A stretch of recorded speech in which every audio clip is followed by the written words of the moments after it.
And to honor the winners, can we have the one and only Mr. Javed Akhtar on the stage, along with CNN News 18's Managing Editor Zakir Jacob.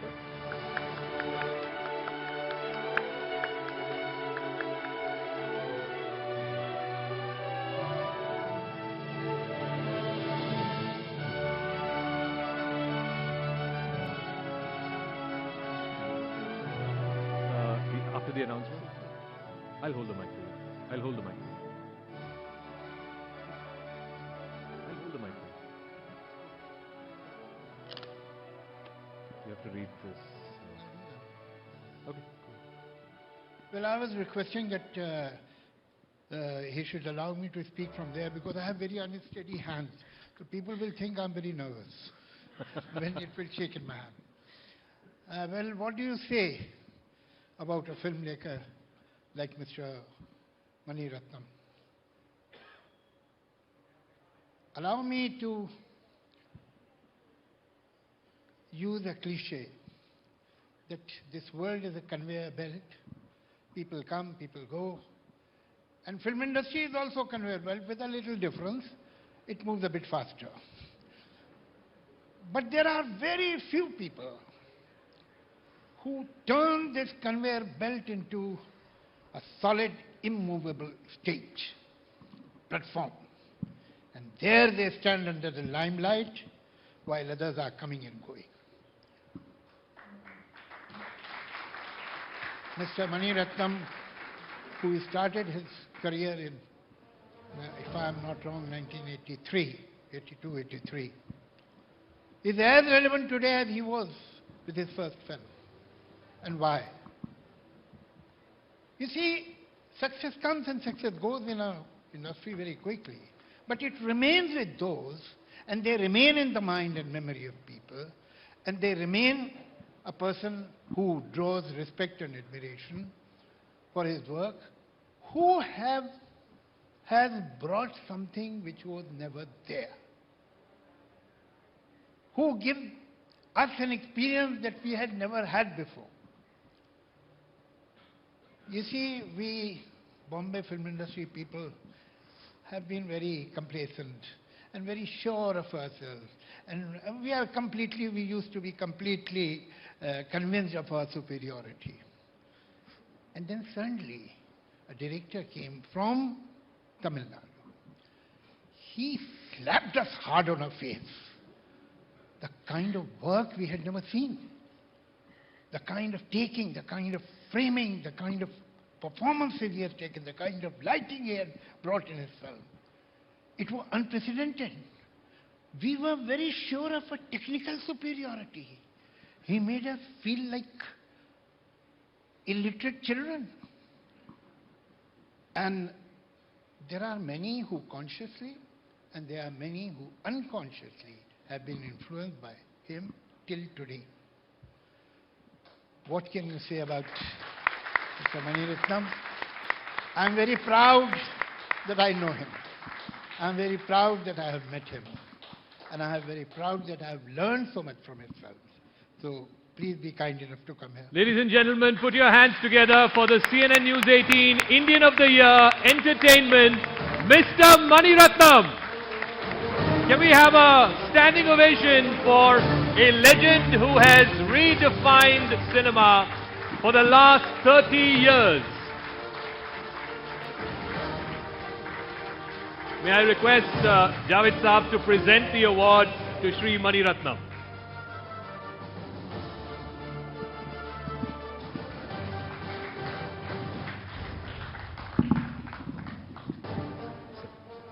It's a good deal. He got the award, I got the honor.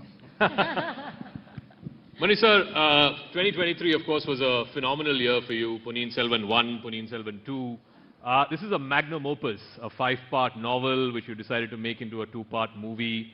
It ran into a lot of difficulties, casting problems, financial problems. Tell our audiences first why you decided to make it, and at any point in those last many years when you had conceived it and when you were going through these troubles, did you ever feel, forget it man, this is too hard, I can't do this is too much? First, I'd like to thank CNN. I'd like to thank Javed Saab. I think whatever he said applies to him, not to me. He is the rock-solid man, and he set writing in Indian film industry to such a structured, high standard. So I have a request. I think we need you back writing screenplay. It'll help us a lot. I think especially in these times where we are just talking of numbers, I think we need Javed Saab. So please write a screenplay. Yeah, I think I was very surprised when I was picked for this. I didn't know. But I felt that the huge part of this credit goes to Kalki Krishnamurti, who wrote the book, I think, and to the Chola dynasty, which has been, unbelievably, at its peak that time. All right. A big contribution in Mani sir's life has also been his wife, Suhasini Mani Ratnam, who is here in our presence, who's in our midst. Ma'am, how is it to deal with him? I mean, he's a genius filmmaker, but at home, what is it like to deal with him? Don't say the truth. Mani, don't say the truth about Ponniyin Selvan. It's been a fantastic journey with Mani. And like Javed Saab said, that our life has not been a conveyor belt.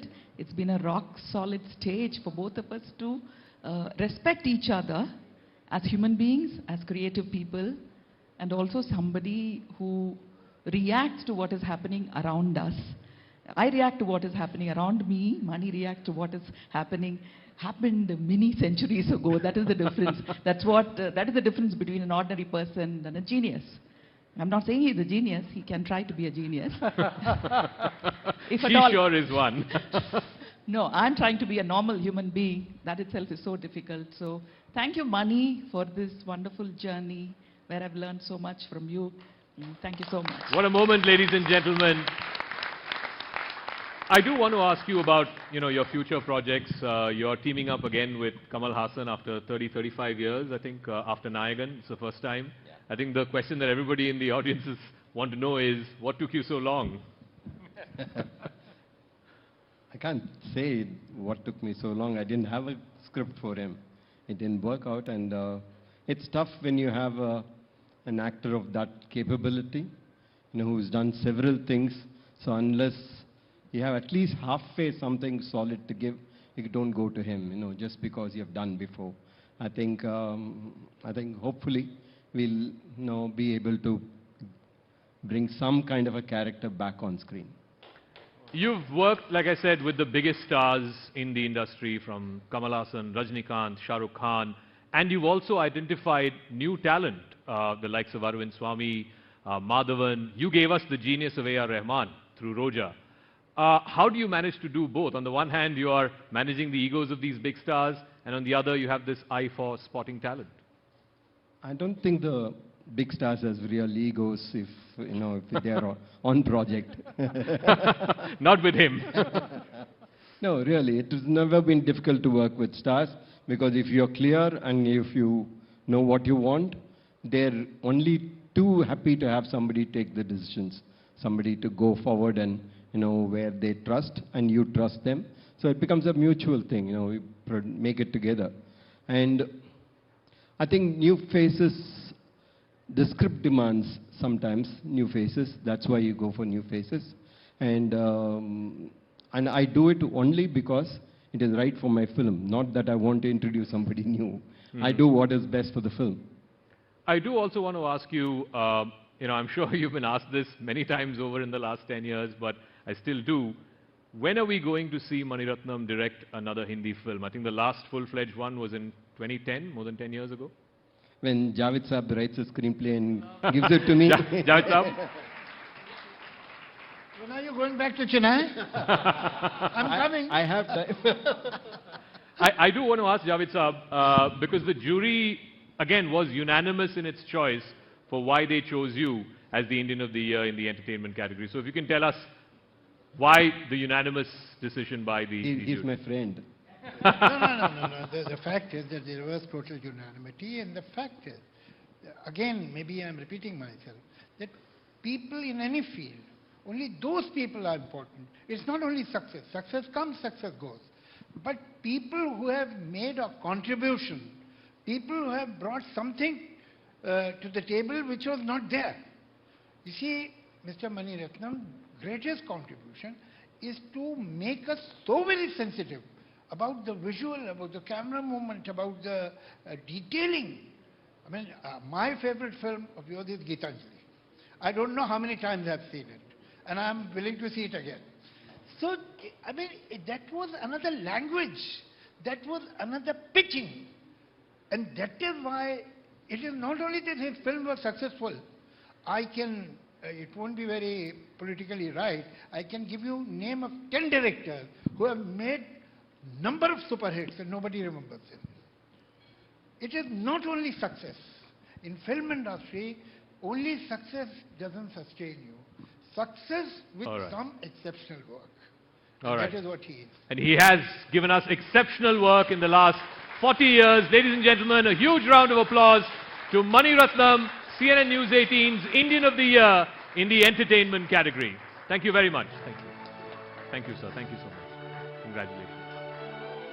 Thank you, Javed sir, for doing the honors. And once again, a big congratulations to Shri Mani Ratnam ji. Just give them a few seconds. Okay, let's move now to our next category. India has one of the youngest populations in the world, with more than 55% of us falling below the age of 25.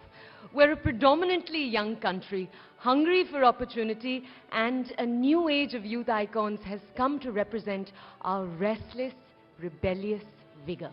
Absolutely. The individuals who are eager to script the growth story of India in their own unique ways. We received a record number of popular votes, making the choice for the winner of this category a very difficult one. Let's have a look at the nominations in the Youth Icon of the Year category. And the nominees are... He has given a modern twist to traditional Punjabi folk music, which has made him a youth icon with millions of views. A.P. Dhillon. She's a social media star who shot to fame for her hilarious impersonations and has transformed into an all-round actor. Kusha Kapila. In 2011, he got the whole country to sing Why This Kolavari Dee, and now he has everyone grooving to the title track of Jawan. Anirudh Ravichandran. His YouTube channel, Beer Biceps, has mainstreamed the concept of podcasts in India and inspired millions along the way. Ranveer Allahabadia. If being Karnataka's first trans woman doctor wasn't path-breaking enough, she has given a voice to the queer community and now even made her acting debut. Trinetra Haldar Gummaraju.